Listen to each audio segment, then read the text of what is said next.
Welcome to Leadership from the Trenches with Mike Berry and Nicole Swan.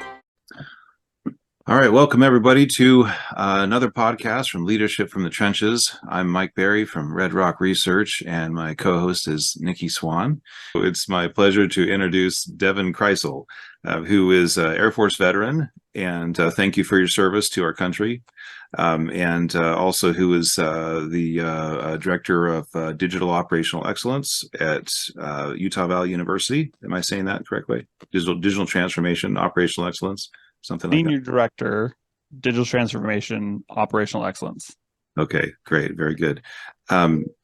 Nikki, we'll let you introduce Devin and we'll go from there. Yeah, I think you covered most of it. I'll just add that he's got an awesome photographer for a wife, Caitlin, and that Devin has had an awesome career at UVU. It's been fun to follow since I interacted with him in my time there as well. So Devin, we're so excited to have you with us. Thank you. I'm excited to be here. Right. So first of all, this is a podcast on leadership and technology, and just kind of curious what some of your influences have been in your past for building your leadership model. Where what experiences have you had in the past, and what sources of training and inspiration have formed your model of leadership? Yeah, that's a big one. I mean, I'd be remiss not to say that the military had a significant impact on that for me. The Air Force is very much about leading at the lowest level possible, making the decision making down where it needs to happen as fast as possible. But I would say uniquely, I mean, military in general is that way, but uniquely, as I rose through the ranks there, I went through formal training. So as you make a non-commissioned officer rank, you are submitted to something called Airman Leadership School. It's like an 8-week long, another version of a boot camp, but strictly on leadership, how to handle everything from, the traditional things everybody thinks about, right? Rating on people, dealing with conflict, all of that. But they go a little bit further into what they call the whole airman concept, which includes things like, hey, you're going to have a difficult conversation sometimes when someone has less than perfect hygiene, right? Most people don't go through that. They just experience the need to deal with it, but they've never been taught how to. And the Air Force does that. They actually talk you through more than just the traditional leadership role. Wow. Yeah, I remember being asked in an interview once how I would handle that if I was the manager and I had an employee with that kind of a situation. Yeah. It sounds like a terrific program, 8-week program like that. So tell us a little about yourself, briefly. You were in the Air Force for a number of years, and then tell us kind of about that a little bit, and then about your career now. Sure. So I found myself in a lull in life and decided to join the military. I was a little bit older than most at the time. As a 21-year-old, I joined and spent 6 years in as an enlisted individual. Started pretty low rank, ended up as a staff sergeant a couple years before I decided to separate. That was amazing. I had one primary station in Oklahoma, and that's how I found a love for IT. I actually had been a hobbyist before that. My dad had done it, but I never considered it as a job. And the military kind of cemented that for me. Found that it worked really, really well for me. After that time, or during that time, I met my wife, Caitlin, and decided that the military is a little rough on family life. So we decided to make a change. I separated. And as that happened, I had all this amazing experience that was compacted into a smaller time frame.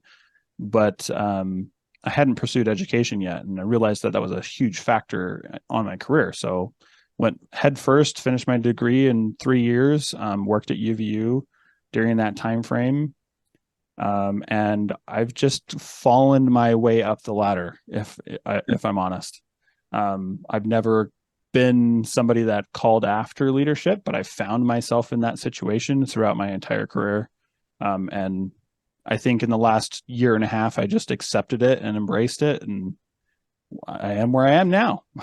Yeah, they say that unassuming types make the best leaders. So you're the ones that don't want it. Well, I'm curious, Devin, with that, you've moved fairly quickly and you're in a pretty new position. And something that we talk about a lot when we talk with leaders, and it's sort of a universal experience, is imposter syndrome. Is that something that you have faced as you've moved, even within the military? And how do you address this? How do you help yourself to overcome that? Yeah, I would say that imposter syndrome is definitely.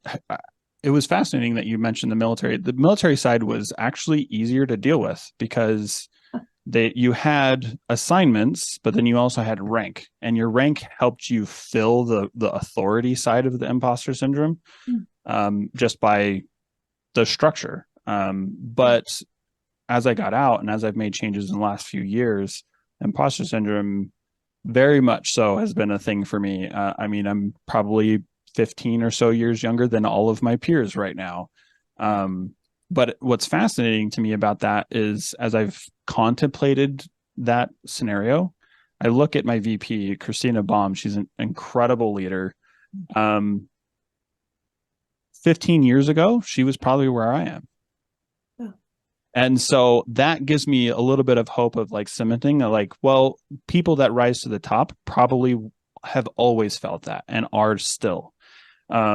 Not that they necessarily chase it, but that it's just a part of being a performer. And so you deal with it through, I would say, talking about it in reality, but not in a self-damaging way, right? You're not trying to break yourself down, but just be aware of it and then let your peers support you. For sure. Well, I think you're touching on something I'm interested in that I wanted to ask you about, is the role of mentorship in helping people to be successful leaders, to rise up to that next level that they've been, moved into. And there isn't always a whole lot of training that comes with ascending the leadership ranks, specifically about leadership, right? Like how to lead, how to handle the budgets, how to have those difficult conversations. You were fortunate to have some of that given to you in the military, but talk about mentorship throughout your whole career and the role that it plays, and your thoughts about how you have a responsibility to be a mentor. I love that you hit this, because mentorship, in my opinion, it's the most essential skill for an effective leader. Because it's just, my brother is a very successful individual in his chosen field, and I was talking to him about it as I was considering this position. And one of the things that was fascinating to me, he's like, I surpassed a moment years ago in my career where everybody below me is smarter, and if they're not, then I'm doing something wrong. Right? I'm not mentoring them to be better than I am. I'm not mentoring them or ensuring that I'm bringing people into the fold that are better and more capable and so on. But as far as mentorship for me, I've been very fortunate. I've had some really, really good leaders that have led from, it's cliche to say, we're all part of a family sometimes, but in reality, I'd say they lead from the heart, from true passion, because I was fortunate enough to see turnover in the military, right? I'd have a new officer as a leader every 2 years, right? At all levels. And the leaders that I saw that were successful were the ones that realized that mentorship and humanizing themselves to their people were the most important thing, right? I had once a new commander for my squadron show up at 6:00 in the morning, having driven across the country with his family, and called an all hands meeting, if you will, or a commander's meeting with our entire squadron. And he walked in and sat on the edge of the stage with jeans and a t-shirt on and said hello and said, wow, I'm going to take a few days, but I want you to know I'm here. Wow. That was amazing. It was very impactful for all of that team. And we were able to see the difference between a body of people that will fight for their leader versus a body of people that will just do what they're asked. Wow. Yeah, that's awesome. Really powerful. Devin, what, this is kind of a fun question for me, but the 8 weeks of leadership training you went through, can you maybe share with us some of the takeaways from that experience? Yeah, absolutely. some of it was very tactical, right? Dealing with conflict, and there's many things that I've learned since then, crucial conversations, radical candor, etc. Right. Yeah. But I would say the biggest takeaway that was fascinating to me at the time, and now it's just seems like so much common sense, is that they cemented the groups there. All of us were going into the same next step. We were all transitioning into a non-commissioned officer training point, right? As first timers. What that meant was that we were creating a peer group of leaders, right? This concept that is talked about in 5 dysfunctions of a first team, right? Your first team exists in an organizational level, but it also exists in a peer network outside of your organization, finding coworkers and other colleagues that share the same purpose, right? It's fascinating to me to see a group of leaders that can come together and say, guys, I am having this significant issue. And it might be about a project, or it might be about an individual. But the flip side of that is when I see a group of leaders that don't do that, they are so much more exhausted and more isolated, and they're just wearing themselves out trying to figure it out all on their own. So what I hear you saying about this point was that as a leader, you really have 2 teams, that the team that you lead, but also you need to form a network of peers. Absolutely. Wow, that's really interesting.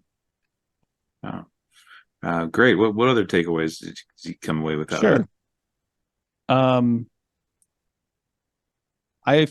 One of the things that they pushed hard on it was talking through the difference between presenting and communicating, right? We've all been in different kinds of meetings or presentations where we heard a lot of things, but it didn't hit home or whatever.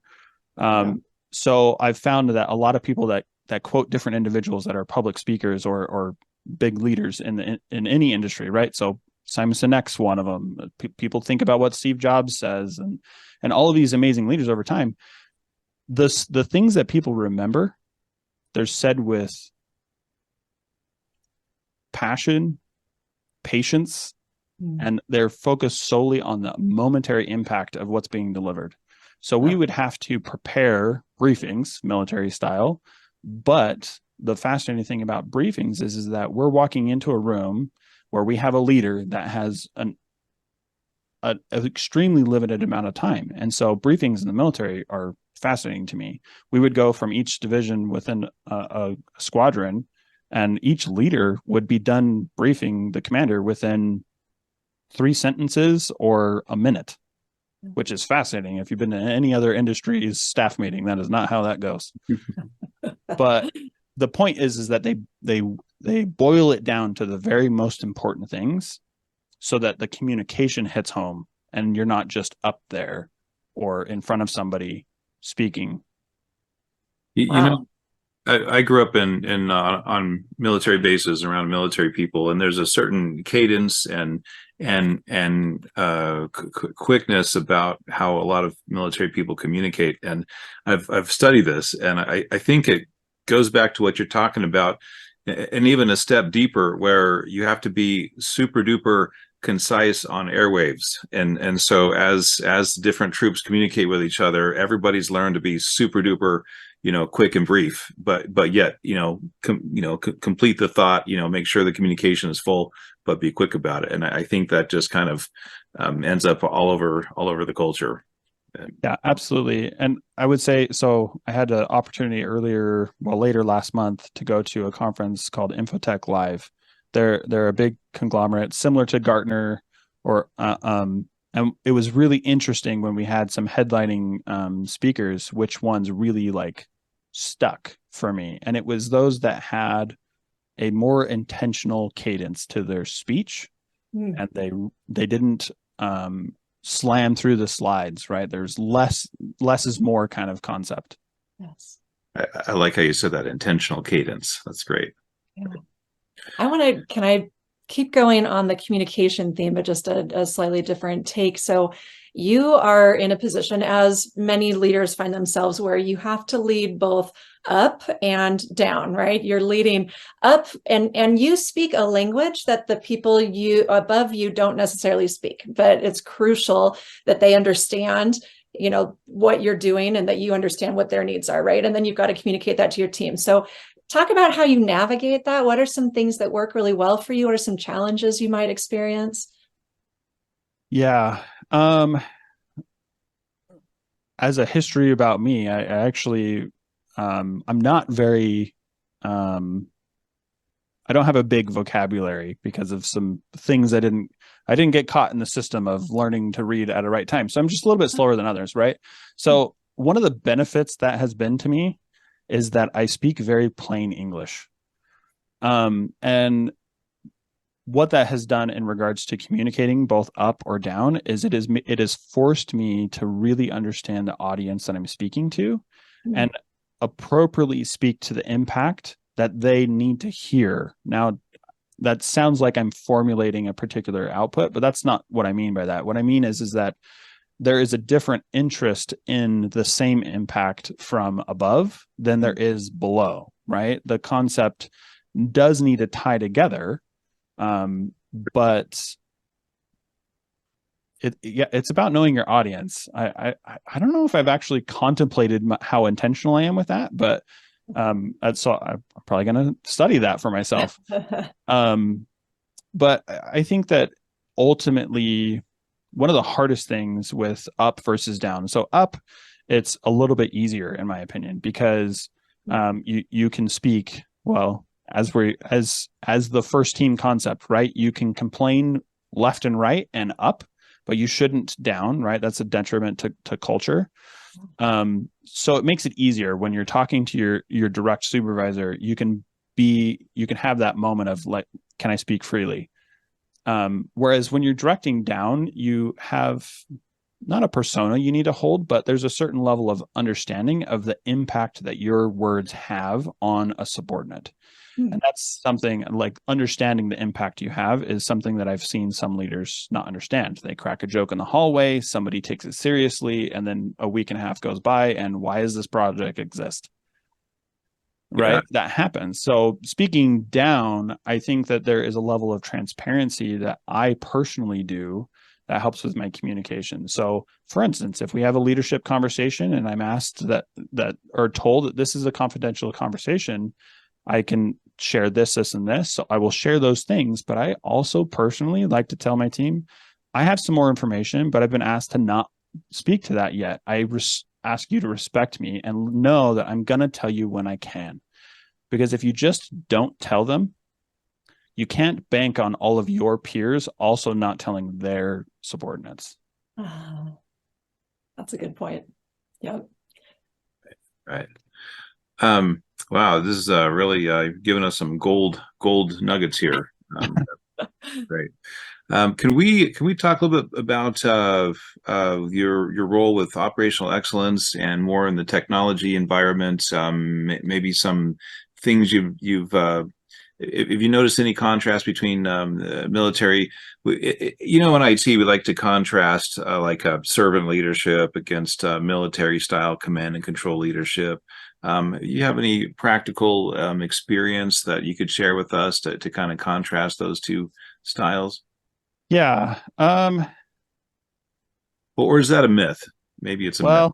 No, I think there's a very big reality there. I think it's harder for me sometimes to see the non-militaristic side because the beginning of my career was in that world. I would almost equate it to the difference between somebody that speaks with a little bit less emotion versus with emotion, right? So in the military world, it's the sky is blue and not, we won't say it's baby blue or some variation, right? We try and stay very much in an unarguable state, right? And so in the leadership world, that tends to be straight and to the point, right? Because the military style leadership is everybody that is in that command needs to understand that if a leader or a higher rank walks in the room and makes a statement that requires action, You don't first ask why. You do it, and then you expect a debrief at the end. But in the more industry style leadership that I've seen, there is so much more conversation about why at the front. And there's that, I think that often comes down to trust. And if or not, there's implied trust there until a real true rapport is built. But I think that's a form of free thinking that is more enabled in this world, which I think that there is a balance between them, right?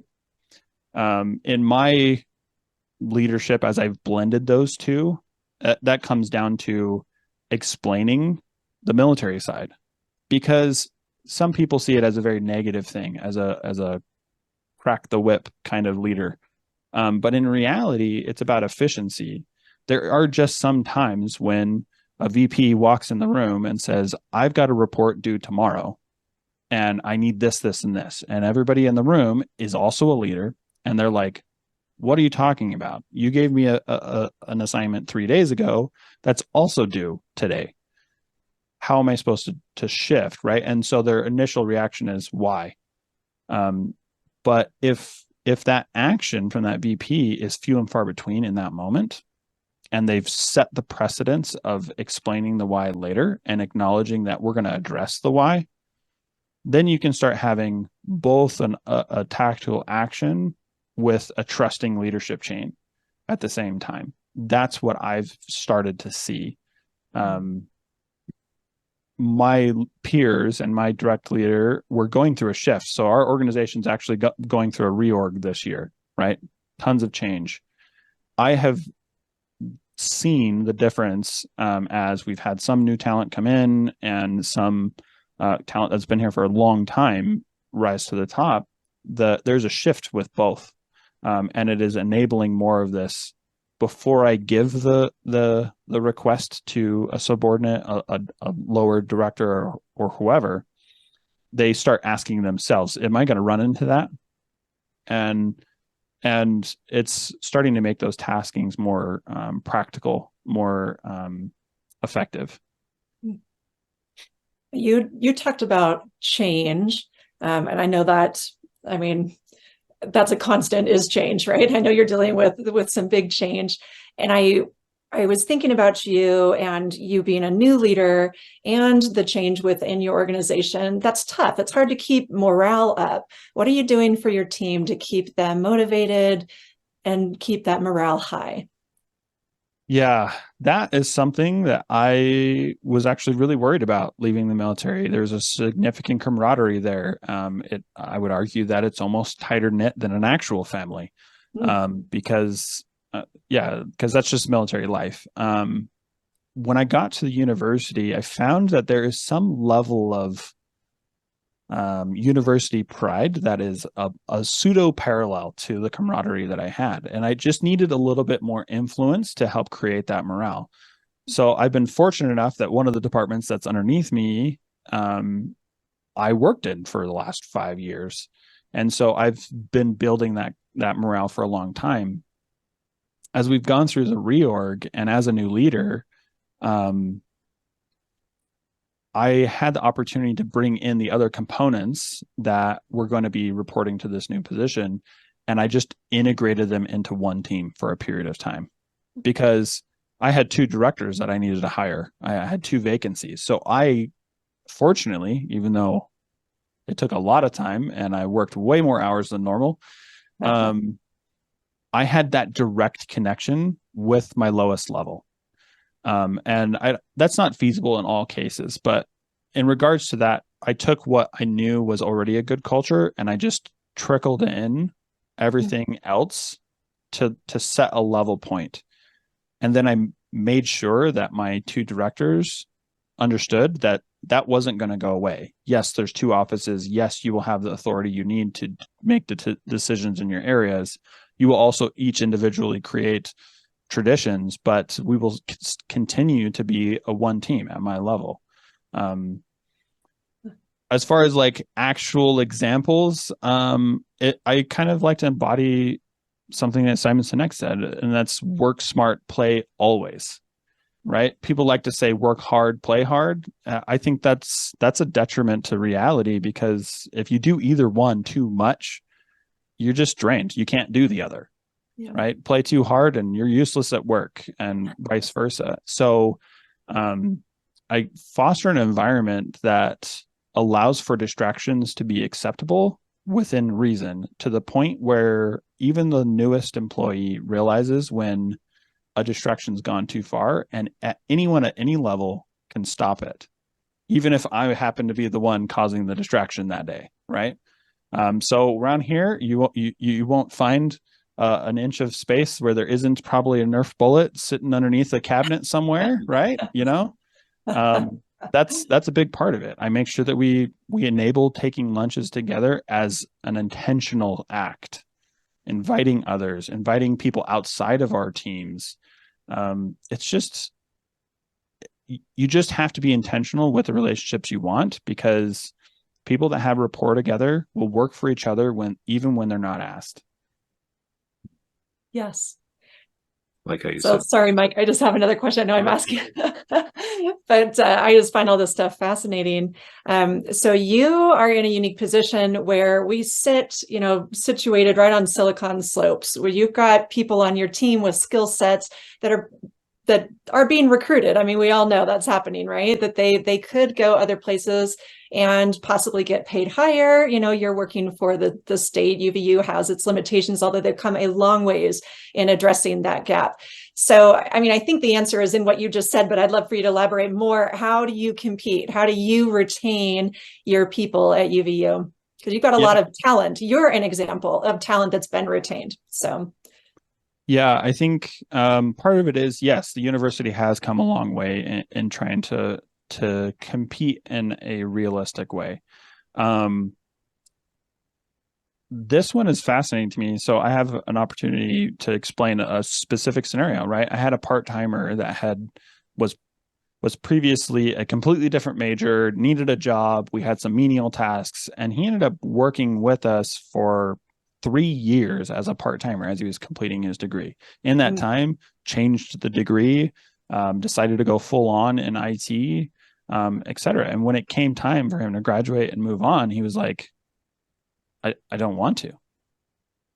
Right? He didn't want to leave. Wow. I would venture to say that I normalized that my part in my people's lives is just a fraction of their overall career. So when I know that I have a subordinate that, say, is graduating at the end of the year, or has their wife is pregnant, or whatever, there's some level of life event that's going to happen to them, I pull them aside months in advance and say, so what's next? Right? Because the way I see it is, I should be mentoring and training my people to such a level that I would love to have the reputation that I can't keep people here because they're so qualified and so good at what they're doing that they're being stolen from me regularly. I would love to have that reputation. Not because we don't offer enough value to them, but because they have become so individually valuable that people are going to be lining up to come here to get that value, that experience, so that they can move on. I love that. Yeah, that's wonderful. Well, we're out of time, Devin. It's been really amazing listening to you and all the knowledge that you've acquired and leadership skills you developed. It's really been a pleasure spending some time with you, and maybe we can have you back again later. Sure. Call me in a few years when I've figured out what my job's really going to be all about. Okay, very good. All right. Well, thank you, Nikki. I think that's a wrap. Great. Thank you.